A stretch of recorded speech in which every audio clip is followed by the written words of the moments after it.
नमस्कार दोस्तों, हर्ष द्विवेदी एजुकेशन में आपका स्वागत है। मेरा नाम है विनीत सागर। बहुत दिनों के बाद मैं एक वीडियो लेके आ रहा हूँ आपके सामने। थोड़ा सा ब्रेक में था। अब से मैं कोशिश करूँगा डेली एक या दो इन्फॉर्मेटिव वीडियोस आपके लिए लेके आने के लिए, जैसे हम पहले करते थे। जितने भी रेलेवेंट बर्निंग इश्यूज है उससे रिलेटेड कॉन्सेप्ट क्या है वो सब समझने की कोशिश करेंगे, ठीक है। वैसे हर्ष द्विवेदी एजुकेशन वाला जो ऐप है, जहाँ पर मेंस आंसर राइटिंग मेंटरशिप से रिलेटेड कोर्स चल रहा है, उस पर मेरे वीडियोस ऑलरेडी अपलोडेड है, ठीक है। तो आज हम डिस्कस करने वाला है आदिपुरुष पुअर ग्राफिक्स कंट्रोवर्सी के बारे में। देखिए, आजकल एक बर्निंग टॉपिक चल रहा है, एटलीस्ट फिल्मी दुनिया में एक बर्निंग टॉपिक चल रहा है। आदिपुरुष मूवी जो रिलीज हुआ है, उस मूवी का ग्राफिक्स क्वालिटी के बारे में।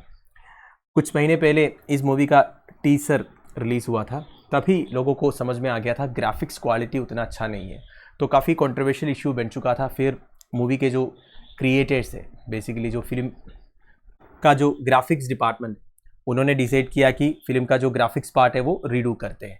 जो भी है, अब सब खत्म होकर फिल्म रिलीज हो चुका है। And to a surprise, film का एडवांस बुकिंग्स 12 करोड़ रुपीस पार हो गया था, ठीक है। पर जैसे मूवी थिएटर्स पर आ गया है, मिक्स्ड रिव्यूज़ आ रहा है। बेसिकली अभी भी इस मूवी में जो ग्राफिक्स यूज़ किया है उसके ऊपर काफ़ी मजाक उठाया जा रहा है। अब लोग तो बोलेगा ही, क्योंकि आजकल इतने अच्छे अच्छे ग्राफिक्स क्वालिटी वाले मूवीज़ रिलीज हो रहा है। इवन इंडिया में ही बाहुबली, RRR जैसे मूवीज़ में जो CGI मोशन कैप्चर टेक्नोलॉजी वगैरह यूज़ किया है वो सब एकदम परफेक्ट है। तो वो सब देखने के बाद जब आदिपुरुष का जो पुअर ग्राफिक्स क्वालिटी देखेंगे तो लोग बोलेगा ही। सो इश्यू से पार्ट, आज इस वीडियो में हम समझने की कोशिश करेंगे ऐसे मूवीज़ में ग्राफिक्स के लिए जो टेक्नोलॉजी यूज़ किया जाता है। एक होता है मोशन कैप्चर टेक्नोलॉजी, दूसरा है CGI का फुल फॉर्म है कंप्यूटर जनरेटेड इमेजरी। ये दोनों क्या है, बेसिक कॉन्सेप्ट क्या है, ये कैसे काम करते हैं, वो समझने की कोशिश करें। सबसे पहले मोशन कैप्चर टेक्नोलॉजी, जिसे मोशन कैप्चर और मॉक कैप भी बोलते हैं। अब ये आप ध्यान रखिएगा, आपसे टेक्नोलॉजी से रिलेटेड सवाल एग्जामिनेशन में पूछ सकते हैं, और ऐसे पूछेंगे मॉक कैप का मतलब क्या होता है। तो ऐसे ऑप्शंस आपको देंगे जिससे आप कंफ्यूज हो जाओगे। तो ध्यान रखिएगा, मॉक कैप का मतलब होता है मोशन कैप्चर। ये बेसिकली उस टेक्नोलॉजी का नाम है जो लोगों का या फिर चीज़ों का मूवमेंट को रिकॉर्ड करते हैं। अब कैसे रिकॉर्ड करते हैं ये मैं आपको आगे बताऊंगा। वैसे लोगों को या चीज़ों का मूवमेंट्स को कैप्चर करने के बाद उस डाटा को ट्रांसफर किया जाएगा एक कंप्यूटर प्रोग्राम में, ठीक है। और उस कंप्यूटर प्रोग्राम उस मूवमेंट को ट्रांसलेट करेंगे एक कंप्यूटर जनरेटेड इमेज के ऊपर, जैसे कि आप इधर देख सकते हैं। अब ये लड़की जो है एक सूट पहना हुआ है, इस सूट को बोलते हैं मॉक कैप सूट, ठीक है। अब आप देख ही सकते हैं इस सूट के ऊपर काफी सारे सेंसर्स फिटेड है। अब ये सेंसर्स जो है इस लड़की का हर एक मूवमेंट को कैप्चर करते हैं, ठीक है, इंक्लूडिंग फेशियल एक्सप्रेशंस भी। अब वो जो डाटा है वो एक कंप्यूटर प्रोग्राम में ट्रांसफर किया जाएगा, और जैसे कि आप इस स्क्रीन में देख सकते हैं, ऐसा एक इमेज बनाया जाता है जो एक कंप्यूटर जनरेटेड इमेज है।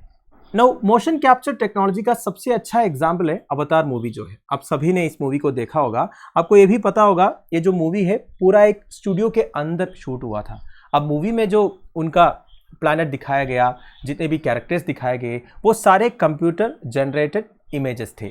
So basically motion capture technology का इस्तेमाल करने के लिए सबसे पहले एक मॉक कैप सूट पहनाना पड़ेगा, जिसमें एक हेड माउंटेड कैमरा है जो फेशियल एक्सप्रेशंस को कैप्चर करेंगे। बेसिकली एक एक माइन्यूट डिटेल्स को वो कैप्चर करते हैं, फिर एक कंप्यूटर प्रोग्राम में ट्रांसफर करते हैं।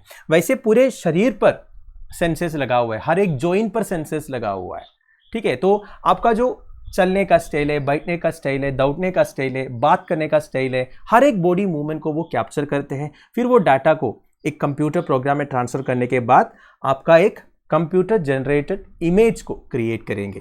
तो मूवीज के अलावा मोशन कैप्चर टेक्नोलॉजी को यूज किया जाता है हाई एंड गेमिंग प्लेटफॉर्म्स पर। अगर आपने प्ले स्टेशन वगैरह में गेम खेला हो तो आपको पता होगा, फॉर एग्जाम्पल इन क्रिकेट हर एक प्लेयर का जो बैटिंग स्टाइल है, फील्डिंग स्टाइल है, वॉकिंग स्टाइल है, वो सबको ये जो गेमिंग प्लेटफॉर्म है वो इमिटेट करता है। जैसे कि आप इस फोटो में देख सकते हैं, इधर ऑस्ट्रेलियन क्रिकेटर ग्लेन मैक्सवेल है।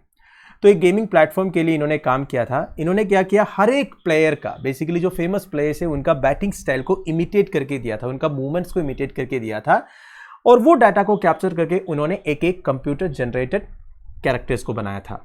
अब हम बात करेंगे कंप्यूटर जनरेटेड इमेजरी के बारे में, जिसे कॉमनली CGI कहते हैं। देखिए, अब तक हमने मोशन कैप्चर टेक्नोलॉजी के बारे में बात किया, जिसमें हर एक मोशन को कैप्चर करते हैं, फिर वो डाटा को एक कंप्यूटर प्रोग्राम में ट्रांसफर करने के बाद आपका एक डिजिटल कैरेक्टर को या फिर कंप्यूटर जनरेटेड कैरेक्टर को बना देते हैं, जो आप जैसे दिखेंगे, आप जैसे चलेंगे, है कि नहीं।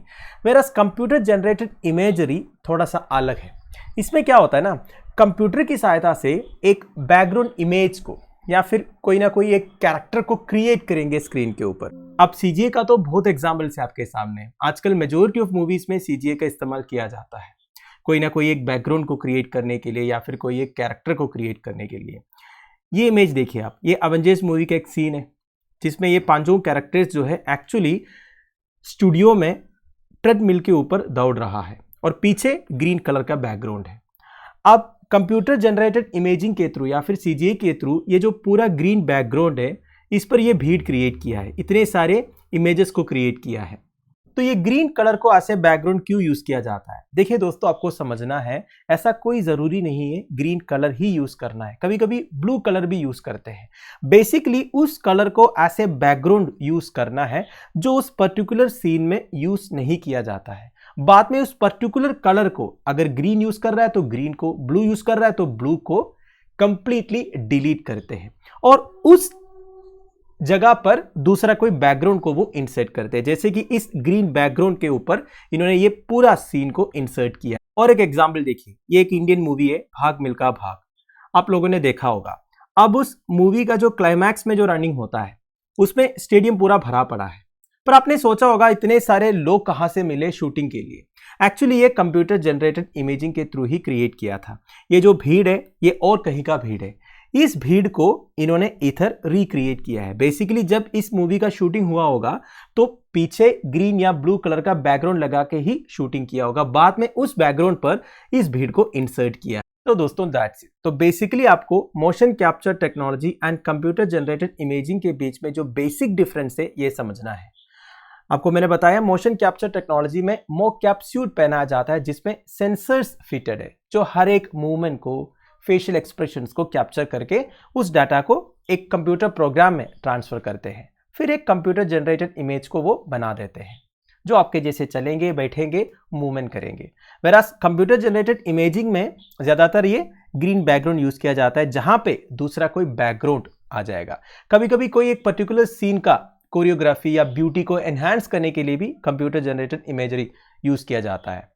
तो अगर इस पर्टिकुलर मूवी के बारे में बात करें तो इस मूवी में जो ग्राफिक्स का इस्तेमाल हुआ है, चाहे वो मोशन कैप्चर टेक्नोलॉजी हो या CGI हो, वो ग्राफिक्स की क्वालिटी एंड स्टैंडर्ड उतना अच्छा नहीं है, या फिर ऐसे कह सकते हैं कि एज एक्सपेक्टेड नहीं है। अब देखिए, लोगों का एक्सपेक्टेशंस रहता है।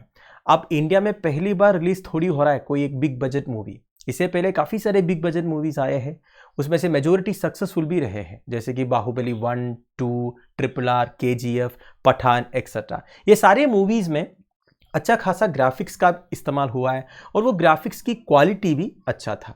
अब इधर क्या हुआ है, ऐसा नहीं है कि आदिपुरुष मूवी में जो ग्राफिक्स का इस्तेमाल हुआ है वो बिल्कुल ठीक नहीं है, उन्होंने बिल्कुल पैसे खर्च नहीं किए, पर लोगों का जो एक्सपेक्टेशंस था उसे सैटिस्फाई नहीं कर पाया फिल्म मेकर्स ने।